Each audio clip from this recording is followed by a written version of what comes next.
pag mag-hiking kayo dito, makakasunod kayo makahubad-hubad na. Parang gusto ko na rin maghubad dito. Hola! I am Summer Bella. This will be my travel series wherein you will see my amazing adventure and relaxing leisure. Join me and let's experience the food, culture, and nature of the beautiful country, Greece. Good morning! Day 2 natin. Kasama na naman po natin ang ating mga kagrupo. Pero this time, ang salita naman po nila is Dani. Basta turo-turo lang, sama-sama lang.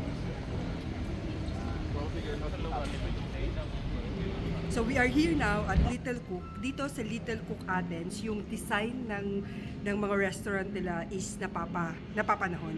So ngayon is nearing na. Nung pinuntahan kasi namin to, bago ko sabihin kung ano ba ngayon, nung pinuntahan namin to, it's very nice, like a Disney princess, ganyan, ang ganda-gandang tignan. Pero ngayon, we just realized na malapit na ang November 1. So ano bang malapit sa November 1? Halloween. Kaya eto yung itsura niya ngayon. Buti na lang, hindi ako nag-dress.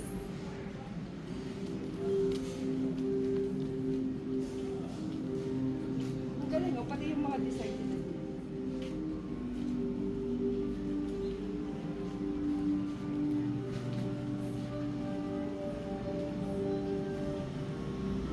Nice, tingnan mo yung welcome nila.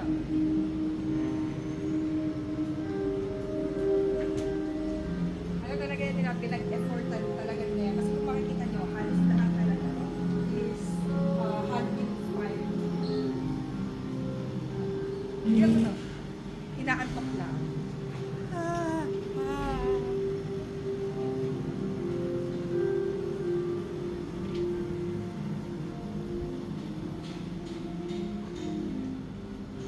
So guys, kung pupunta kayo dito sa Athens at kung iniisip nyo kung anong dapat isuot nyo pag pumunta kayo ng Little Cook, isipin nyo lang ano na ba yung latest trend or kung ano na ba yung papalapit na trend. Kung pupunta kayo, tulad namin, October, so most probably malapit sa Halloween, ganito yung mapupuntahan nyo. Punta kayo ng December, so medyo Christmas theme na. Nice?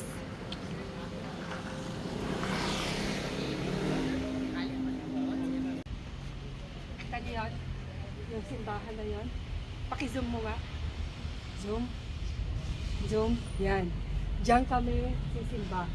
Kagandahan sa simbahan na yan, pag diyan ka sumimba, malapit ka na sa langit. Hindi mo lang malapit kay Lord, malapit ka na sa langit. Literal. Dahil yun ang pinakamataas na point of view ng Athens.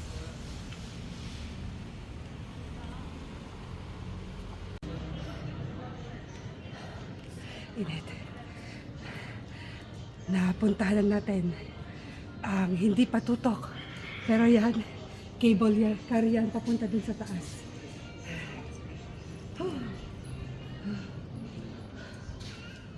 Buti na naka-short ako at naka-yeezy. Komportable.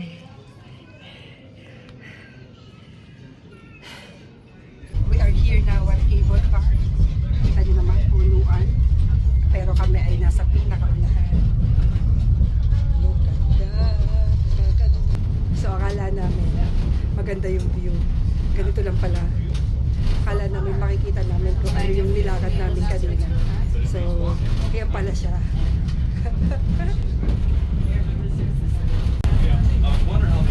So, ayan yung isa. Ayan yung going down. Going up and going down, which is round ticket, is 10 euros. Kapag paakyat lang, 8 euros. Gulong pa na lang pababa. This is how it looks like, ang aming cable car. Hanggang dito, naglalakad pa rin kami ng hagdan. Calimera, Evaristo.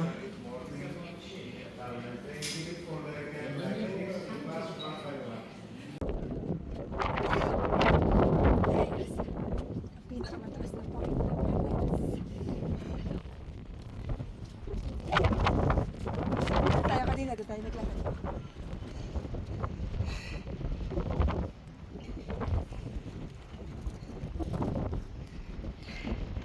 Happy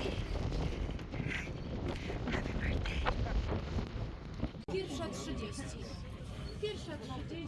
May group tour na naman kami dito. Pero this time parang hindi ko na talaga sila maintindihan. Parang a bit Russian, Ukrainian na yung usapan. Ano daw, 30 minutes daw kami tapos ikot-ikot. Pero hindi ko naman talaga sila kasabay pumunta dito. So nandito tayo sa Lycabettus Hill. Ito ang pinakamataas ng na makikita mo ang atin. Kung makikita mo po atin, nakita mo yan. Nakita niyo yan? Dun yung hotel namin. Pakita ko sa inyo. Ayan. Pakita niyo yan? Ayun o. Ayun yung bra ko nakasabit. Ayun. Kita niyo yan? Doon yung hotel namin. Kung inyo pong mapapansin, nandito na naman po tayo sa ilalim ng olive tree. Actually, bawat sulok ng Athens may olive tree. Kaya naman sila ay number 1 sa extra virgin olive oil. Pag mag-hiking kayo dito, makakasunod kayo mga hubad-hubad na parang gusto ko na rin maghubad dito. Pero maganda yung weather. Actually, this is the perfect weather. Hindi pa siya ganun ka-init, tapos hindi pa rin siya ganun kalamig. Kaya okay pang mag-hike pa ba. Pero parang gugulong na lang ako.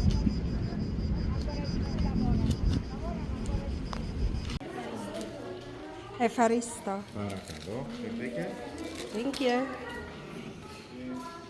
So, sasakay na naman kami. Same ito. Dahil nga ang binok namin is, ang binok namin is one way, one and up. So, dito kami sasakay. Done with the highest hill. Ngayon, kakain na kami na pinakamasarap ng shawarma ng Sintag.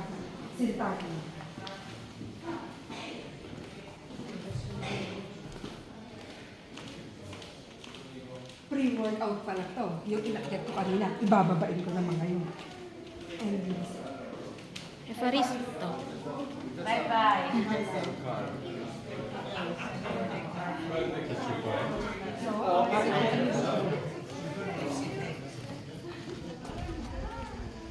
naaalala niyo ba?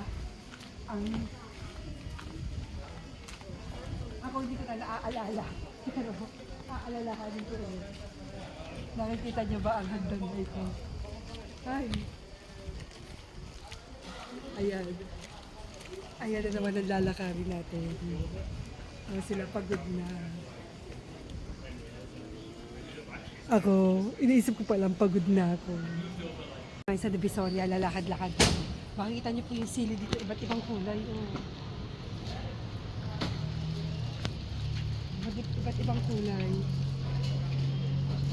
Different color. Maybe different taste. So, nandito po tayo sa kahabaan ng Divisoria.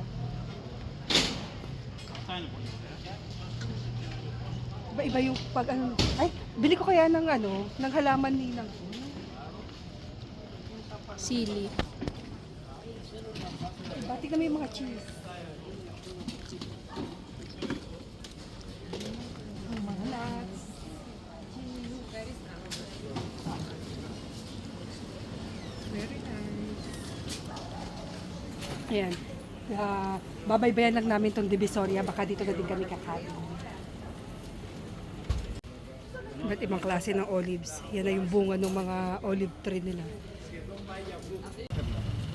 Kapag may usok, may buhay. Kaya kakain tayo dito ng ihaw-ihaw.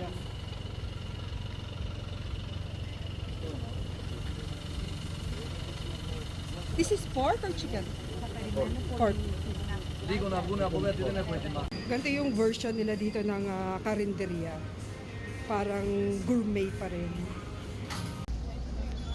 Ito pa nila naisip magkwentuhan. Sarado pala. Sarado. Ito yung sinasabi nila na bigla-bigla nag-i-strike ang mga public transportation dito. So, magbabas tayo. Yung po bang Sintag, mapapunta din pala nito?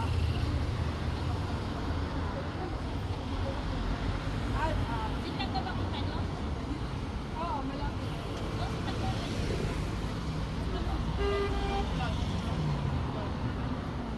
Magpasindag matigil.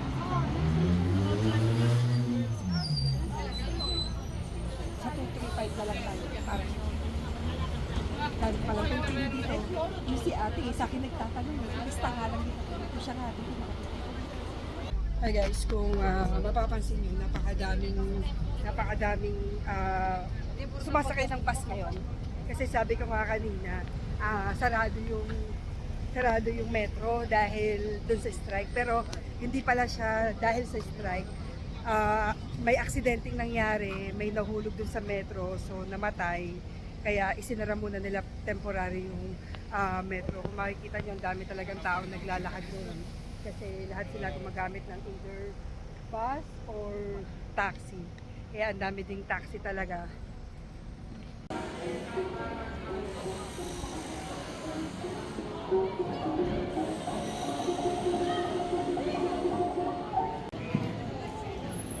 Andito na naman po tayo sa panibagong group tour. Hindi ko sila maintindihan. Parang Russian ulit. Baka Serbian naman.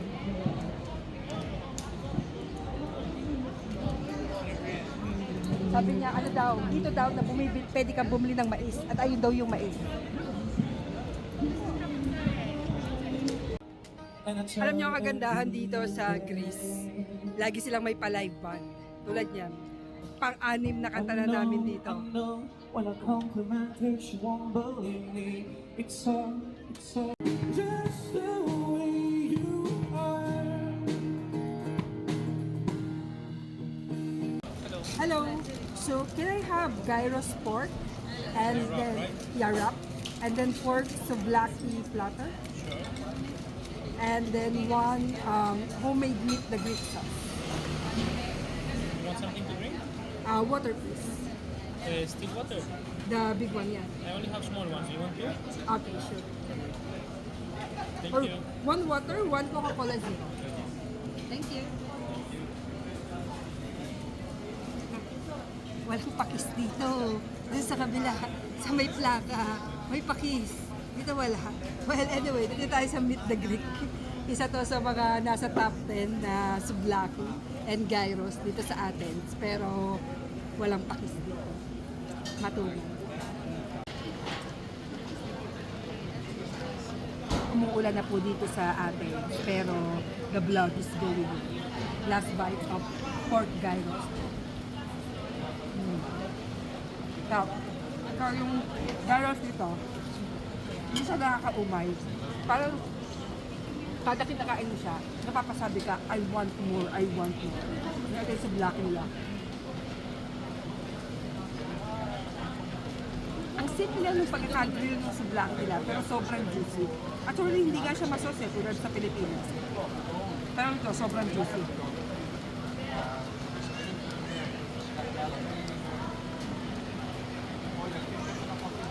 So ayun guys, dahil nga spooky ang team ngayon ng Clue, naisip ko, why not puntahan to sa gabi? Kasi syempre, ang hirap magtakutan sa umaga, di ba?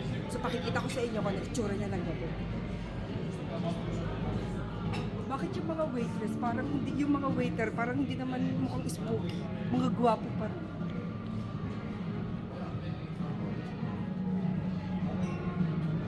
Kaya tignan mo yung gelato nila.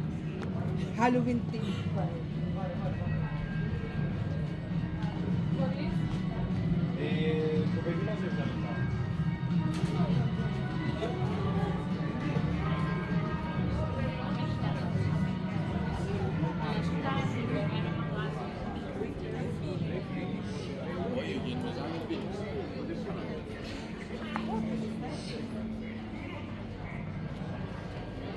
Yun. So, that is Little Club.